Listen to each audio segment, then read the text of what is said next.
Welcome to the Mental Advantage Podcast. Whether you're an athlete trying to perform at your best when it counts the most, a coach or business leader trying to get more out of your team, or someone looking for more personal growth, this is the place for you. This podcast is your map to guide you to the right mindset, systems, and strategies you need to become the best version of yourself. And now, here's Jon Cullen and Brandon Allen.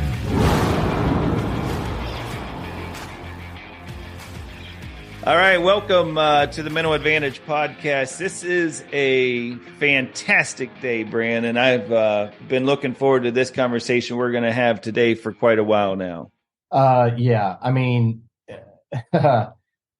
It is one of the most incredible and unlikely stories that you could not you hear it sometimes when people are like, oh, they should make that a movie, or you can't make that up, or whatever. You can't make this up. Yeah. What our listeners are about to hear is almost unbelievable. Right.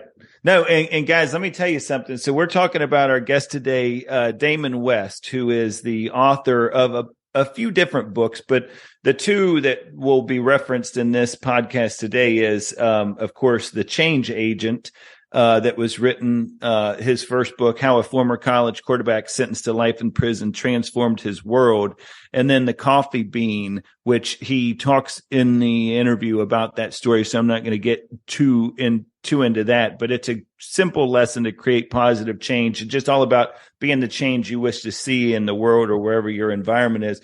But he is, one of the most dynamic people that we had on the show, just from a pure speaker standpoint. And he goes across the country and talks to colleges and talks to organizations and shares this message. But you're right, Brandon.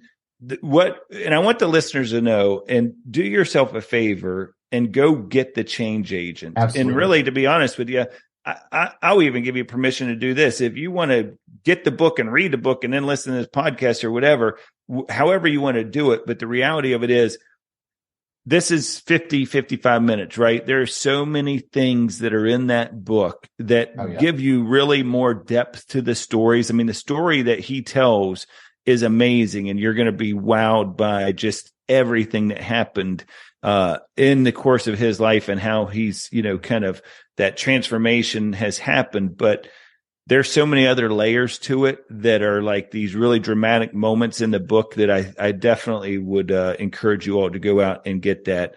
And then share The Coffee Bean as a graduation gift with people. I mean, they're two books that are really, really, really, really great.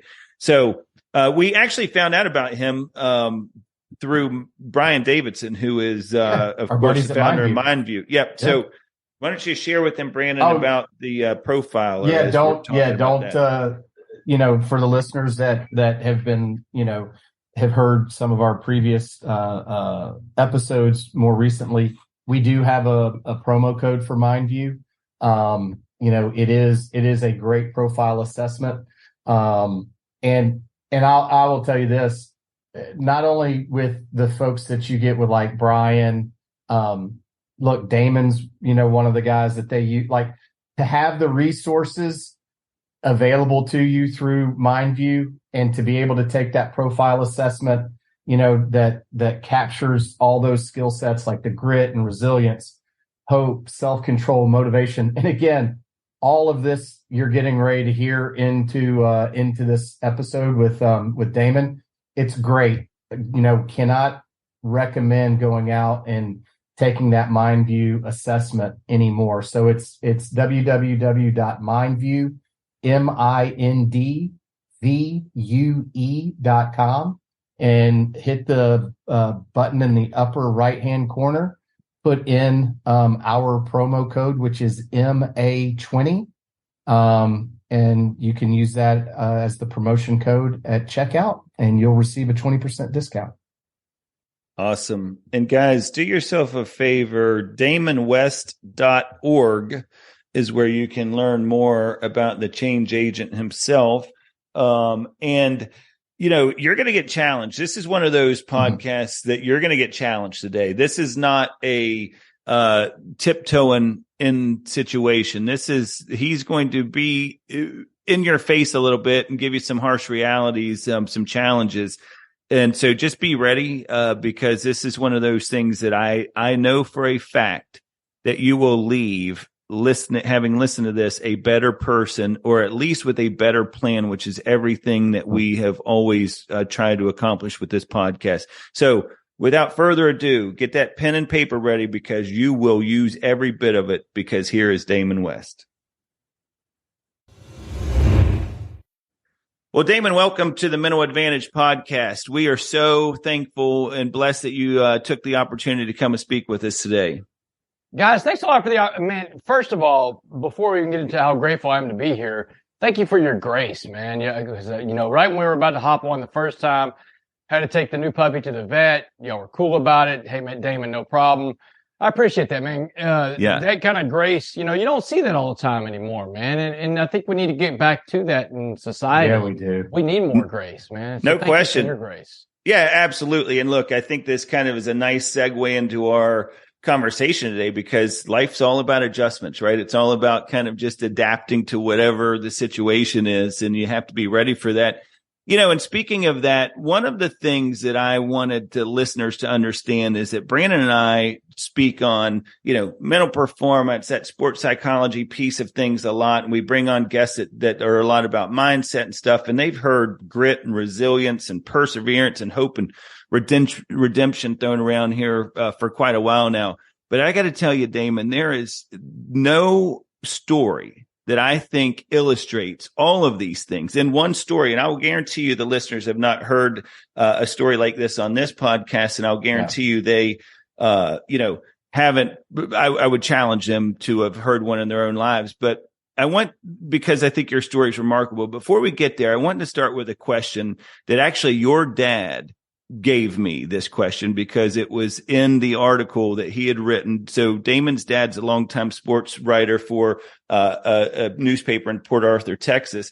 And he wrote an article when Damon was sentenced to prison. We'll get into all of that good stuff, because this story, as like I said, is amazing. But he posed a question in an article that he wrote shortly after you were sent to prison, where he asked the question, so where do you start to explain how the high school quarterback, the All-American boy, the kid most everybody from his hometown really liked, could end up breaking our hearts? Now, more succinctly, Damon, I think you wrote in your book, The Change Agent, that instead of living up to your potential, you had chosen to be a meth addict and a thief.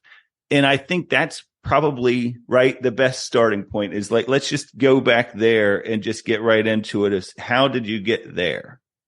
Yeah, I think we'll start off in 2004, almost exactly 20 years ago from when we're recording this. In 2004, I was living in Dallas, Texas. I was training to be a stockbroker for one of the biggest Wall Street banks in the world, UBS, United Bank of Switzerland. And in my life at that point in 2004, I had seen a little bit of adversity. I didn't have a ton of adversity that hit me in life because, let's face it, I grew up a pretty privileged guy. I had a great family, came from a great background, good grades, great athlete. I mean, played Division I college quarterback at the University of North Texas. And the adversity I faced in life up to that point was when my career was over prematurely in a game against Texas A&M in 1996, exactly 8 years before what I'm going to start with here. And when that adversity hit, when football was over, I made a lot of wrong turns in life. I call this the fork in the road. We have a lot of fork in the roads in life, and these are pivotal days. Life's going to knock you down. You get back up. You make a choice. Which direction you go? The right choice to make the right way, or the wrong choice to go the wrong direction. And I made a lot of wrong turns in 1996 after I got hurt against Texas A&M, and it had to do with drugs because I couldn't live life on life's terms, so I put chemicals in to alter the way I felt. My biggest problem, looking back on it now, is that my identity was so wrapped up into being a college football player that I lost myself along the way. And I bring that up because it's important, because I want your listeners to know that in life, at times, we will wrap our identities up into external things. The job we have, the car we drive, the house we live in, the friend circle we have, social media can sometimes become your identity. And I want to caution you, because That's not your identity. Those are things you're attached to. And you can't make your identity something you're attached to, because anything attached to you can be removed from you at any point in life. And I made a lot of wrong turns with drugs, but I was a very functional addict. I graduated college, went off to work in the United States Congress, worked for a guy running for president. And then there I am in 2004, working for one of the biggest Wall Street banks in the world. And I was passed out of sleep at work one day in 2004. This other stockbroker comes up. He sees me sleeping. He wakes me up. He's visibly shaking. He's like, Damon, wake up. He said, you can't sleep on a job like this. The markets are open. You're messing with people's money. He said, man, they'll fire you if they catch you sleeping here. He said, come on down to the parking garage. I've got something that'll pick you up. So I follow this guy to the parking garage that day. We get into his little sports car. He hands me a glass pipe with crystal rocks in it. Now, y'all, I've never seen a glass pipe before. I'm like, man, what is that? And he said, Damon, just relax. He said, it's crystal meth. He said, you're going to love this stuff. And truer words had never been spoken, because I fell in love with crystal meth that day. It is the most evil, most destructive, most addictive drug ever created by man. It's made in the lab. And I smoked that drug one time, instantly hooked. It took about 18 months before I gave it all away. I gave away my job, my home, my car, my savings account, my family, my tethering to God. And now I went from working on Wall Street to living on the streets of Dallas, Texas. I was homeless, y'all. And I became a criminal to fund my addiction, like so many other addicts. I started with property crimes at first, smaller property crimes. I was breaking into cars, breaking into storage units, and eventually I started breaking into people's homes. This is a serious crime. This is the crime of burglary. Because when I broke into people's homes, I didn't just steal their property. I stole their sense of security. My victims, I stole something from them they'll never get back. But after 3 years of committing property crimes against the people of Dallas, the Dallas SWAT team, on July 30th, 2008, put an end to the Uptown burglaries. The day that they arrested me, or y'all, as I tell audiences everywhere I go, July 30th, 2008 wasn't just a day I was arrested. That was a day I was rescued. I got pulled out of a situation in life I couldn't get myself out of. My angels in life, they didn't have wings. My angels, they had assault rifles. They had shields. They had helmets. They came through the window and they busted down the door to pull me out of that world that I was in. And once I was in Dallas County Jail, my bond was set at $1.4 million, an amount too high for any drug addict to reach. And I waited in there for 10 months to go to my trial. And as you know, from what you've said in your introduction, I go to this trial in May of 2009. It was actually May 18th, 2009, the day the verdict came back. And after a 6-day trial, the jury deliberated for 10 minutes on my sentence. 10 minutes, y'all.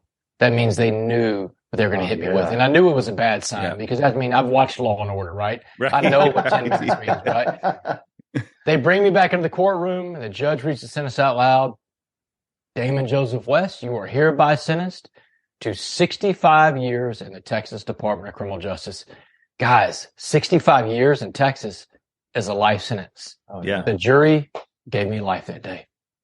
And Damon, you know, that's the thing that I want people to understand is the reason. I mean, a lot of people might be listening to this and they're like, okay, first time offender, didn't harm anybody other than you, like you said, you did take away the security, but I mean, you didn't physically harm anybody, didn't hold anybody at gunpoint or anything like that.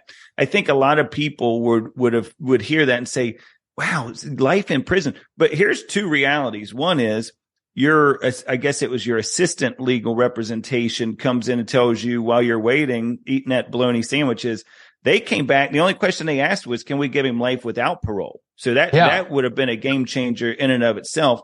But then the other thing is the reason, guys, is that I guess if I understand correctly, in Texas, they had recently passed a law that was saying like, hey, because this is more than a couple of people involved in these criminal acts, that's now organized crime. And so therefore that changes your life sentence. I have that correct?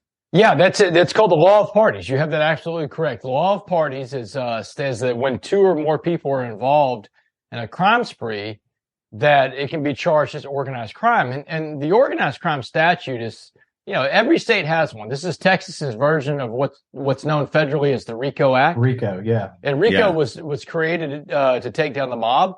Mm-hmm. And in states like Texas, it was created to take down street gangs like Crips, Bloods, stuff like that. Oh, wow. And I got ensnared in this law because technically what we're doing is organized crime. Because you have the same two characters that are committing a lot of the offenses, myself and my partner in crime, a guy named Dustin.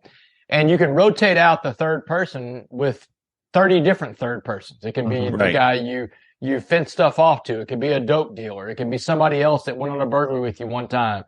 So it was organized crime, and I was the ringleader of it. So I got hit as the mastermind of the organized crime ring.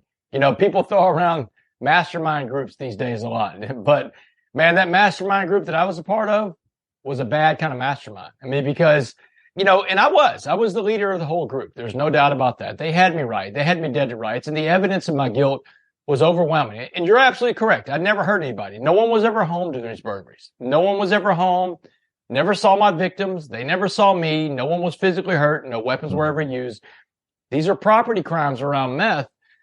But the jury and the DA, they wanted to send a clear message out to everybody else and make an example out of me, because the crimes I was committing in the area of Dallas I was committed, man.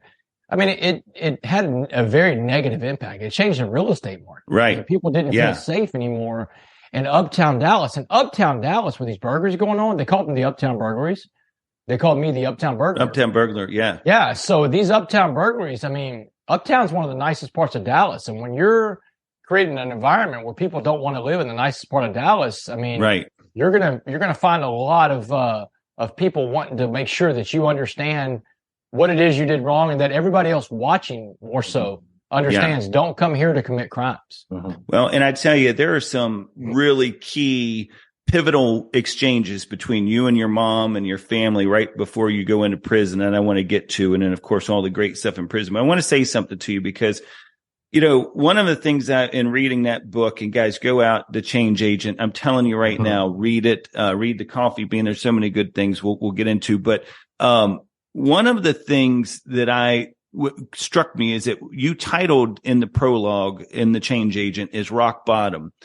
And you talk about God things. And I will say this, one of the things I've talked about a lot in my life when people talk about rock bottom is I truly believe that you could have fallen a lot further.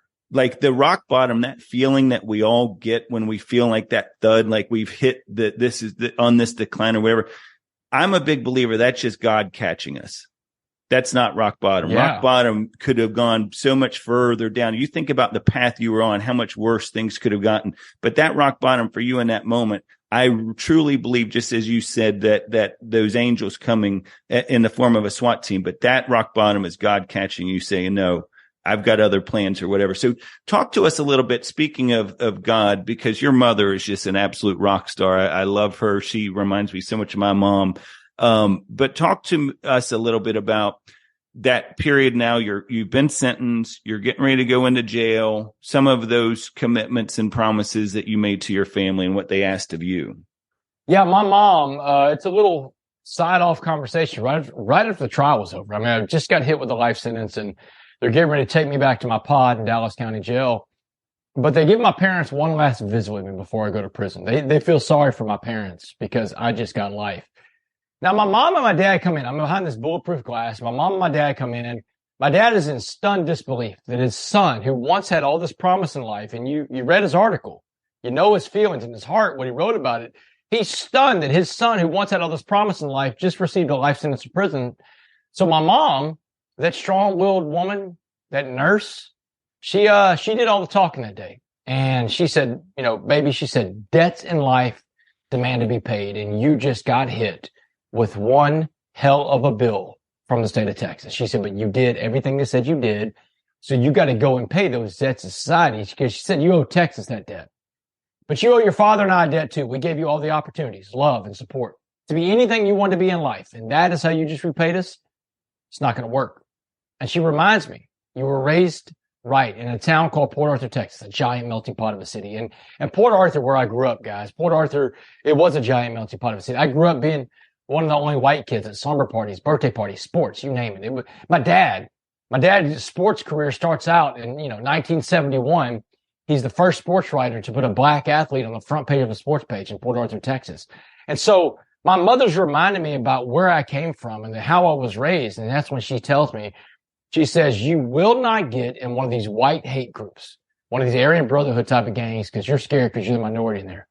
She says, it's not going to work. You were never raised to be a racist. You're not going to start now. And she says, you will not get any tattoos inside that prison.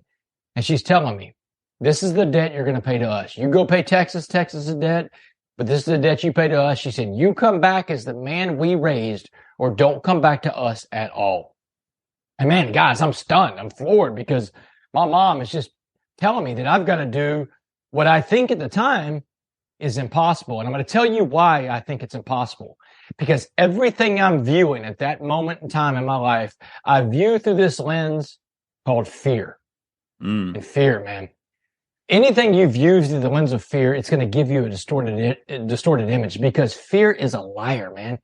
Fear makes you see things that aren't there. It makes you believe things that aren't real. It makes you question yourself when you know you're doing the right thing. But fear, Jon Gordon, my co-author, one of my best friends, Jon says fear and faith have more in common than the letter F they begin with. Jon says fear and faith both believe in futures that haven't happened yet. Fear is a negative future you can choose to believe in, and faith is a positive future, which you can also choose to believe in. Yeah, and you get a choice every day. So why not choose faith over fear? And my mom is speaking to me on the faith level, and she's telling me, get on God's back, just like in Footprints in the Sand. Let him carry you through this. And then they take me off. They take me back to my cell in Dallas County Jail. And it was in that little 2-month period in Dallas County Jail that I'm asking everybody in there, how am I going to survive? What am I going to do? And it's where I met another one of these angels in life, another person on that road of life. And I tell people all the time that, you know, God didn't just reach his hand down one day, put his hand on my head and said, hey, Damon, I'm going to heal you right now. That's not how this story happened. But what God did do in my life is he's always put people in my life. And, you know, growing up, my mom, my dad, those are people that he's put in my life. Coaches, teachers. Coaches are so important in the lives of people. But some other people on the road of life, these roads that I went down, some good and some bad by the choices that I made, some of these people don't look like me. They don't come from the same background as me. They don't believe the same things I believe. And one of these people is a black Muslim man in Dallas County Jail, a guy that I called Mr. Jackson until I recently learned who he was and found his family, because he's passed away now. Oh, no. Yeah, the great story about that. We'll get to that too. But Mr. Jackson is the guy that in the summer of 2009 in Dallas County Jail, he tells me what the realities are of what prison's going to be like, but he also gives me the coffee bean message, one of the most important messages I've ever received in life. And he's telling me that prison is like a pot of boiling water, and that I had 3 choices of how I was going to respond to this pot of boiling water. I could be like the carrot that turns soft, the egg that becomes hard in the boiling water, or a coffee bean, which changes the pot of boiling water into a pot of coffee. And he told me the coffee bean had the power to change the water because the power is inside the coffee bean. And only when the water gets the hottest can the coffee bean do its job and change the entire water. And that's what he's telling me. You've got to be like the coffee bean. He said the water will change the carrots. It'll change the eggs, but the coffee bean is the only thing that will change the water. He said the coffee bean is the change agent, the name of my first book, The Change Agent. And so, and that's what he tells me. He gives me realities of prison. But the last words he ever said to me before I left Dallas County Jail, be a coffee bean. And that was it, man. That was the message that changed my life, guys. Because if this old man was shooting me straight, that changed everything. That put the power back inside me. And man, if the power's inside me, it's not in the hands of criminal justice system, the guards, the other inmates. It's in me. Damon, how does a guy, and you had a preview, right? You had 10 months leading up to the trial. You had 2 months waiting to be, sent to prison. So you have a pretty good idea. And you mentioned earlier, the adversity you had faced probably didn't create or need to create this level of resiliency you're getting ready to go into, right? So how does that get developed in that environment as quickly as it had to, right? Can you kind of share with us how that happens? Great question, Brandon. Here's what I'll tell you that I learned 2 things about adversity as I'm going through this. And this is it's actually on the basketball court in prison. Yes. I learned that adversity is never as bad as you think it's going to be. And you are always capable of way more than you think you are.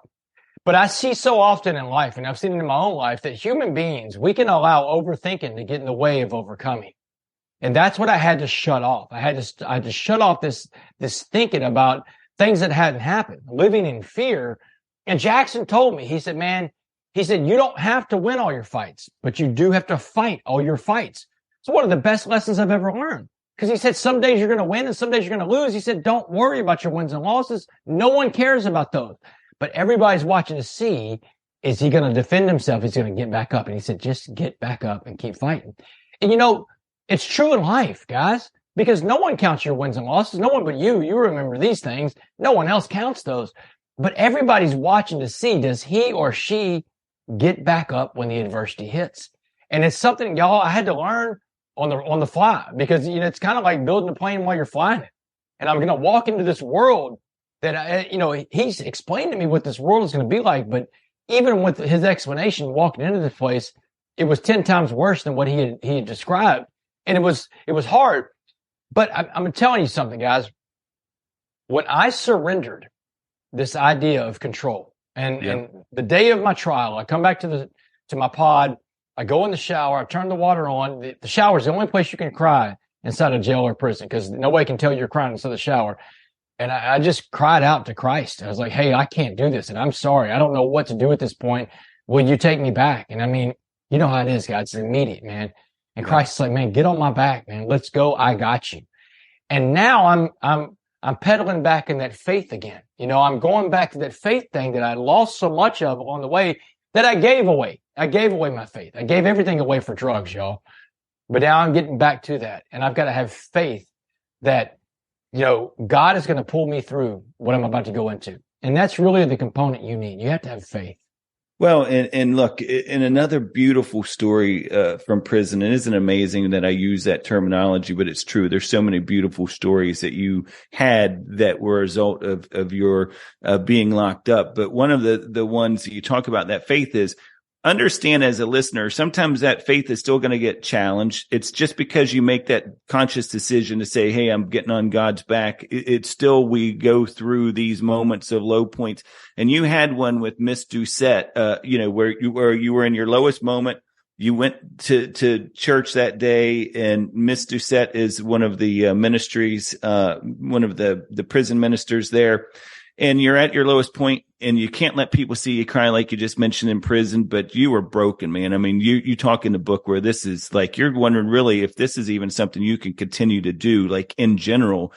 And she recognizes something in you, gives you some great advice about saying, if you're going to pray, don't worry. But if you're going to worry, don't pray.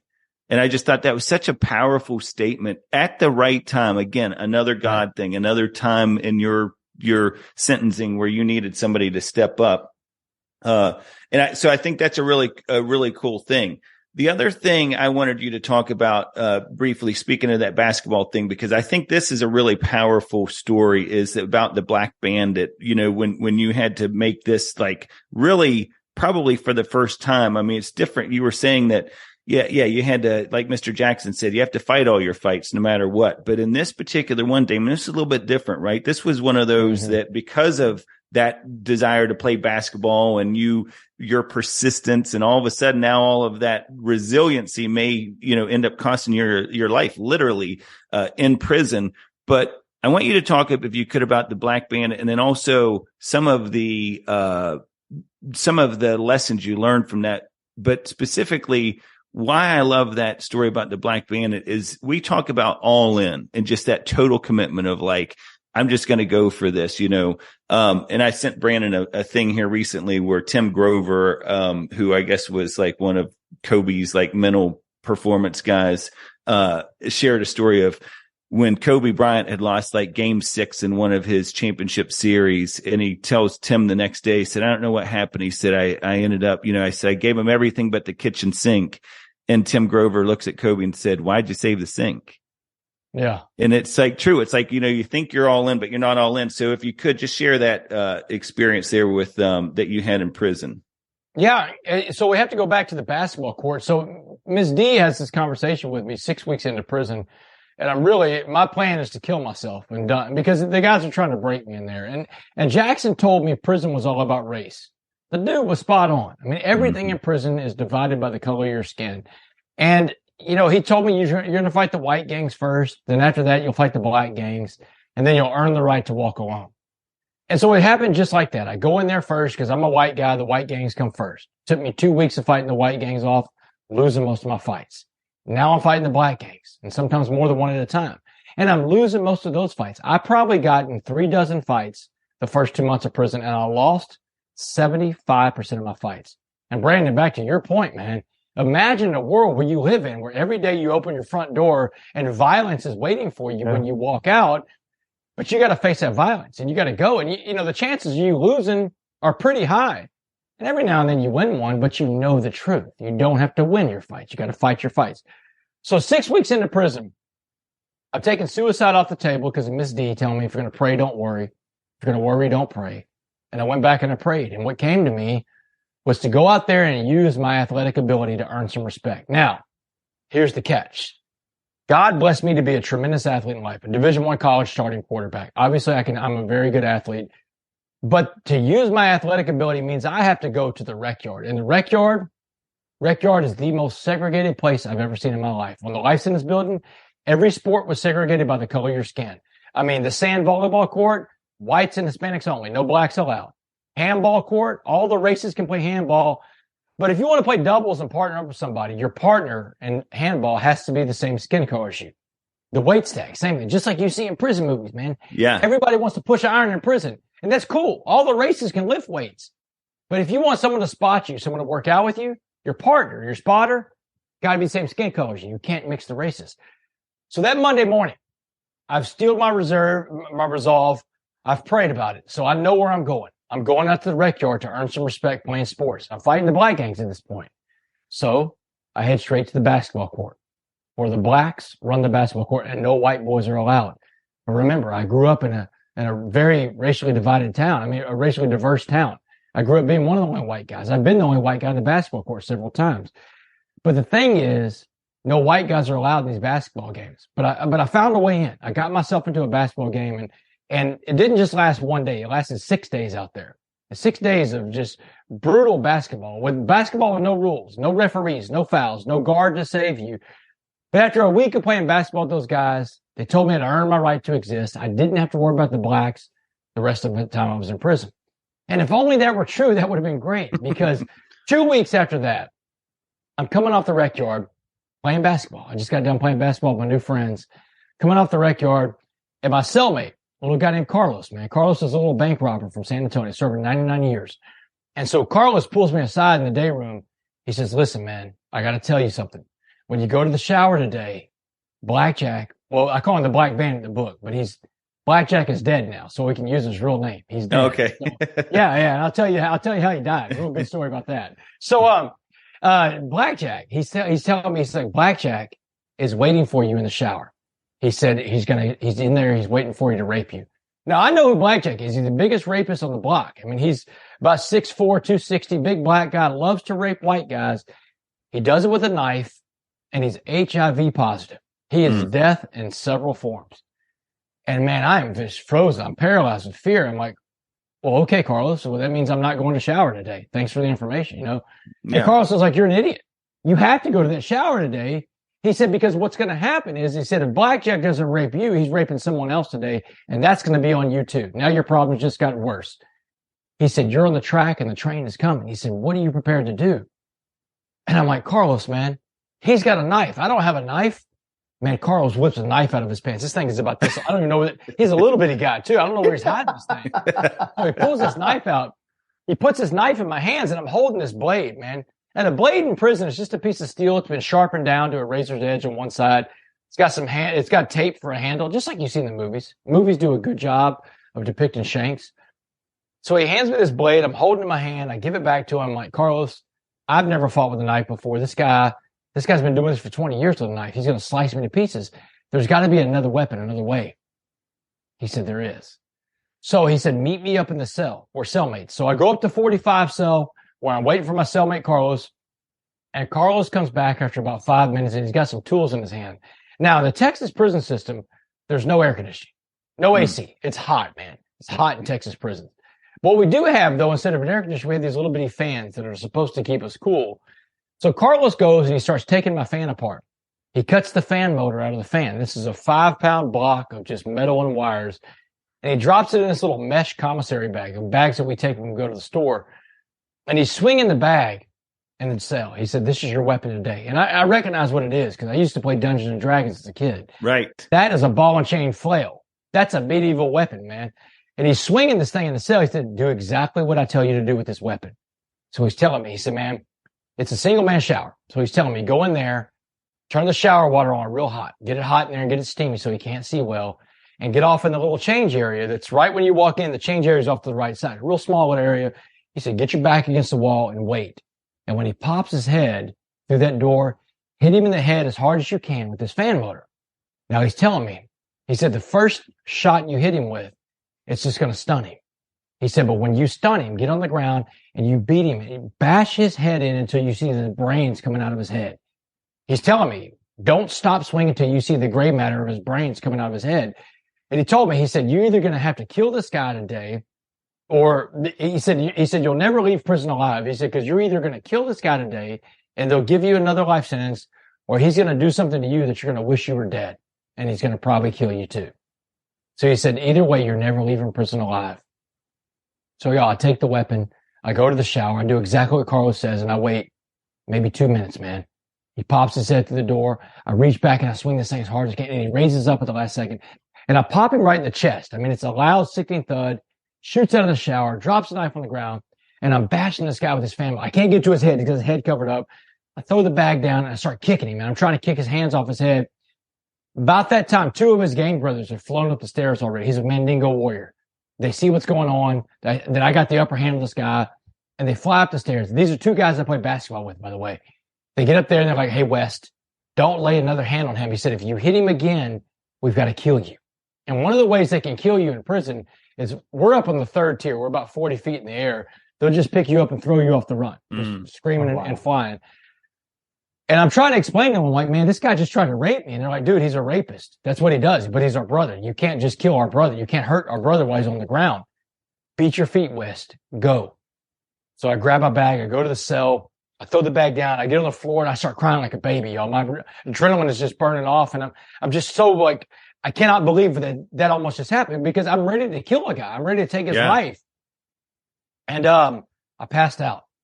And when I wake up, I remember I was just ravenous. I was so hungry. You know, the adrenaline burn just ate every calorie out of me. And I'm looking around, the sunlight's coming through our cell window. I'm like, man, it's last chow time. You know, I hear the doors roll and I'm like, okay, I'm going to go eat some dinner.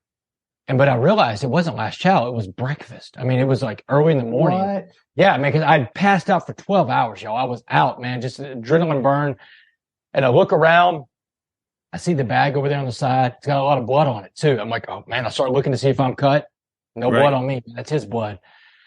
And I know I got to walk out this door, man, but I don't know what's going to happen. I don't know if someone's going to stab me, if someone's going to kill me. I got to face those fears. And I walk out that door, and, man, when I walked out of that cell door, it was an entirely different prison, y'all. I never had to fight again because everybody in that prison saw that I was ready to take another human being's life, and that's all they've been waiting to see. Because violence, the threat of violence in a prison, that's the glue, man. That's the stuff that holds it all together. The threat of violence, it keeps everybody in line and respectful of other people. And when everybody goes to prison, you learn violence. You become fluent in violence. Either you speak violence or people speak violence to you, but you become fluent in violence. And they saw that I could speak the only language in there, never had to fight again. And that was it, man. That was the last fight I really had to get into. I got another one later on down the line where I didn't mind my own business. But as far as earning my respect in there, it was about 2.5 months into prison. The violence is finally over. The threat to my physical safety is gone. But I got a big problem in my hands 2 months into prison, man. I'm becoming the egg. You know, my problem's not physical anymore. It's internal. I don't want to be the egg, but I don't know how to be a coffee bean, y'all. Prison was hard. And I had to figure that out. That's something about, but I had to figure out how to change the way I think, man. It's back to thinking. Your thinking is everything. Your thoughts control your actions, you know? So I had to change the way I thought inside that prison. And then you made a commitment, Damon, that every morning you'd wake up. And I think that was the catalyst, if I remember correctly, is that's when you woke up to start working on the 3 things. Share with them. And maybe if you could, because I know there's a lot of listeners probably out there right now saying, man, I love this coffee bean thing. How can I be a coffee bean where I am? Like, so just if you could maybe share how that story of that fight and you crossing over, as you say in the book, to that world of violence and rage and all that. And like you said, we're becoming the egg, but that got you started to work on 3 things every morning. And then maybe if you'd share some of the other characteristics or some of the things they can do to be a coffee bean. Yeah, and it was a conversation I had with Carlos, man. And Carlos is telling me, he said, your problem is right now that you think prison is a punishment. And he said, when you should be thinking prison is an opportunity. And I mean, I'm floored when he says this, because how can prison, I had to fight for 2 months for a right to exist in this place. I don't know if it survived, but this guy's telling me this could be an opportunity for me. And it lights out that night when he's telling me this, when the guard gets down to count in our cell. He peeks his head down from the top bunk. He said, "Psst, West, what are you prepared to do tomorrow with your opportunity?" Man, this little dude refused to call prison a punishment, y'all. And God put him in my cell with me. Again, proof that God puts people in your life. They don't always look like you. They don't come from the same background as you. You saw a black Muslim man in Dallas County Jail. Now it's this little Hispanic bank robber serving life in my cell, man. But God can use any messenger to get through to you, but you have to be receptive to all of his messengers to get all of his messages. So the next morning I wake up, my feet hit the cold concrete floor of the prison cell. I look up at the ceiling. I'm like, all right, God, thanks for my opportunity. And I don't believe it, guys. I say it out loud, but I don't believe it's an opportunity at that time. But I did the one thing that is so necessary in life to change the situation you are in. This is everybody's life. That morning, I took one small step of action into this life that I have today. And that is what's required of everybody listening right now. You have to take action in your own life, because no one can take your action for you. No one is going to come wake you up. No one is going to come save you. There is no Calvary coming, because you are the Calvary. You're the change agent in your own life. But it takes a shift of mindset that says no matter what the adversity I'm in life, there's an opportunity in there somewhere for me to grow. My friend, Ed Milet, Ed likes to say that life doesn't happen to you. Life happens for you. Everything in life, the good and the bad, is happening for you to become the best version of you. So how do you do it? How do you get up every day in a dungeon and become the best version of you? Well, there's rules that I created in there, rules that are non-negotiable, because I've got to be consistent, because consistency is key. Everybody has to be consistent. If you want to be great at something, you got to be consistent at it. Every day I'd get up. I'd walk around with a smile on my face, because smiling is one of your greatest assets you have, because when people see you smile, they smile back. Chain reaction of positive energy. And not only that, but it changed the way you feel, because when you smile, your brain releases these serotonins. That's the stuff that makes you feel good. Another rule about being a coffee bean is I worked out every day in 3 different areas of my life, 3 phases: spiritually, mentally, physically. Every day, make the time to work out your mind, your body, your soul. And if you don't think you have time, look at your screen time at the end of the week on Sunday morning, 9:15 in the morning. Apple will send you all the time you have to work out on yourself. Spiritually, mentally, physically. My spiritual workout, I get up every day. I say the same prayer consistently I've been saying since prison. 2-part prayer. God, put in front of me what you need me to do today for you, and let me recognize that when I see it, because I don't want to miss whatever that is. Amen. That's it, man. That's got me on the path every day to look for ways to be useful and serve other people. Now, your mental workout. Mental workout's important, especially where you are right now in life. It's what kind of books you read, what kind of videos you watch, the websites you go to. Who do you hang out with? Because if you show me who you hang out with, I can tell you who you are. Do you have a coach? And if you don't, you should grab one. Everyone needs a coach in life. If Michael Jordan and Tom Brady need a coach, you need a coach too. Find that coach. Find those people that can positively impact your life and create a circle around you of influence that takes you to the next level and the other people around you because of your influence on them. Physically, got to take care of ourselves. We got one body in this life. And here's the thing about physical, man. You've got a choice every day of what you put into your body. Food is just fuel. It's basically just fuel. You can put in good fuel or you can put in bad fuel. Your car. You want your car to run as long as possible. Think of your body like a car. Put the best fuel in that you can and work out every day. Take care of that body that you have. Another rule about being a coffee bean is the secret to life is servant leadership. Servant leadership is helping other people reach their goals in life. The way I stay sober in life I'm in AA. I go to my recovery meetings. I went to one last night. I'm in a 12-step program recovery, and I'll do it for the rest of my life. But the core tenet in AA and the 12-step program is service work, serving other people. Because when we're serving other people, it pulls us out of our problems. It pulls us out of our mess in life. It makes us become more grateful for the things we have when we see what other people are struggling with. Somebody said one time in an AA meeting that if we could all throw our problems onto a pile, and then we could go up to that pile and we could pick anybody else's problems we want, you know what we most likely do? We go grab our own problems back, throw them over our shoulder, and get about living our life. Because when you see what other people are dealing with, man, you'll be grateful even for your problems that you have in life. Another rule about being a coffee bean, man, understanding what you do and do not control. It's easier to tell you what you do have control over. The list is smaller. There's 4 things you have control over. You control what you think, what you say, what you feel. And what I mean is, what do you do with your feelings? Do you talk about what's going on inside? Are you a vulnerable person? Because vulnerability, that's a strength. And the last thing you control is what you do, your actions. And everybody's going to see those. What you think, what you say, what you feel, and what you do. And I want to throw one more out there for your listeners is another rule about being a coffee bean. And living in a prison, I reminded myself about this every single day, because especially in that place, I had to remind myself that your past does not define you. Because I'm living in a world where everything about my life, everything around me reminds me of what my past mistakes were, right? Because that's what prisons are for. They're called penitentiaries for a reason. The root word in penitentiary is penance. And I deserve to go to prison. Now, it's debatable whether or not I deserve to be there for 65 years, but I deserve to go to prison. I had to pay a penance for the things I did. But I reminded myself every day, Damon, you're better than your worst days. You're better than your worst mistakes. And this lesson that I learned in prison, and when I got out and started sharing my story, that the things that you think might disqualify you in life actually might be the things that qualify you to help other people. The mistakes, the things you've done wrong, you can teach someone else without them having to learn the same things. Your past is your lesson. You learn from it. You teach other people with it. The present today, that's a gift, man. That's where the opportunities are. I was locked up with this Army Ranger. He was serving life in prison for a murder he committed. And I was in there. I noticed this Army Ranger, man. He walked around and nothing bothered this guy. I mean, he walked around, eyes forward. I mean, bullets are flying, man. Prison's a crazy place. Nothing can move this guy. He's just stone-faced the whole time. And so I called him Ranger. I was like, Ranger, man, how do you do that? Because I want what you've got. So he told me.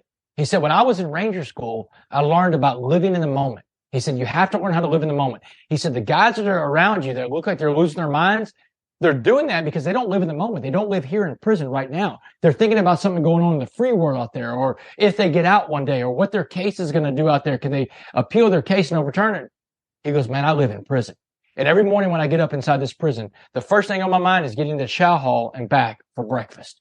I'm focused on chow. After that, I come back. Whatever task I'm doing next, I'm in the moment for that task. Rec yard, second chow, last chow, mail call, whatever it is.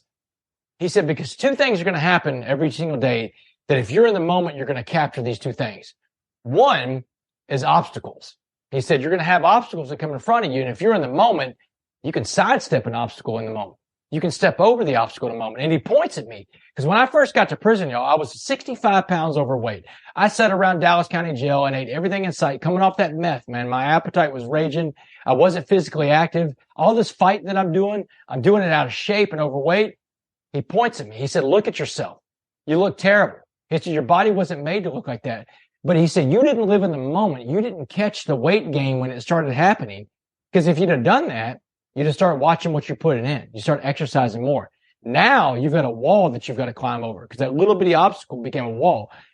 He said, but the other thing you have to be paying attention to every single day is for opportunities. He said, because an opportunity, it may never present itself again. Opportunities don't have to come back. An opportunity may be a one-time thing, but if you live in the moment, you'll be aware of the opportunity. You can jump on it. You can seize it. You can make that moment yours. And so that's the thing about, your past is your lesson. You can't live there. Your present, that's where you have to live, because that's where the opportunities, the obstacles are every day. And the future is your motivation, and that's, whatever it is that's your why, whatever blows your hair back every day to get out and do what you do, stay focused on that, because no one else is going to go after your dreams like you'll go after your dreams. I I'm telling you, I'm just like Damon. I can't even. I honestly, you mentioned something early, and I hear something in what you're saying, and it's grace and curiosity. Because without grace, self-grace, grace from God, you don't feel the way that you can to give the message that you're providing, which is so powerful. And being in the moment and the things that I'm hearing you talk about, to me, scream, be curious about your life and the opportunities. Ask those questions of yourself, of God, of the people around you. Be curious about what you have in store or what God has in store for you. It is such an amazing message, and it's emotional for me. It's telling you, stunning. Look, it's and just for the sake of time, Damon has you got to read this book, guys. I mean, that's the bottom line. The Change Agent. And skipping to the chase here, but you end up getting paroled, and then you have been doing just an amazing amount of things with your gifts and your opportunities ever since prison. And just in the last couple of minutes, so I wanted to share with you something here. So one of my favorite quotes is from Nelson Mandela, where he says, "What counts in life is not the mere fact that we have lived. It is what difference we have made to the lives of others that will determine the significance of the life we lead." And I think, Damon, you are a perfect example of something we have talked about on the show before, is that if you don't like the way your life story is going, you can change the narrative. You have the pen in your hand and blank pages in front of you. You can rewrite whatever it is. The future is perfect, as our friend Scott Foxhall likes to say, is that all of those things that you can do, and you are just a walking testimony to somebody who, and one of the things I will say about the book is that what impressed me the most of all of the different things is that each turn, when you had a chance to put the blame on somebody else, whether it was your lawyers that weren't necessarily, the most competent in some of the trial that you went through, whether it was the sentence that was probably a little inappropriate, maybe a lot inappropriate as we look at it, but every time you could have pointed a finger and been the victim, you never ever took it. You never ever took it. You were accountable each time, every time. It was so amazing to see. And I think that's just such a great reflection on you as a person, you as a character. And we just can't thank you enough for joining us. And I'm telling you right now, I know people are just writing pages of notes in listening to you, but God bless you and continue all the great work that you're doing.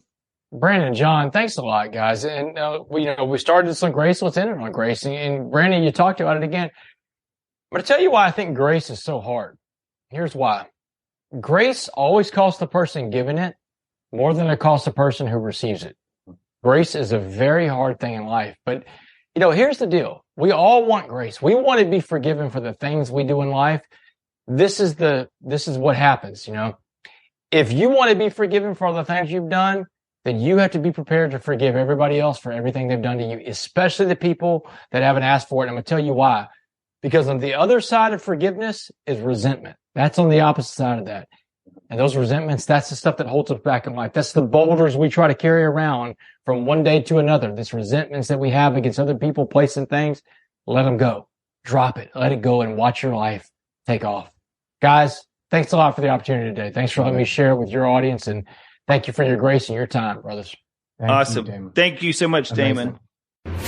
Want to provide feedback or stay up to date with the show? Visit our Instagram page at Mental Advantage Podcast, or you can send us an email at podcast@mentaladvantage.net. To have Jon Cullen work with you or your team, please write to him at john.cullen@mentaladvantage.net. Thanks for listening to today's episode.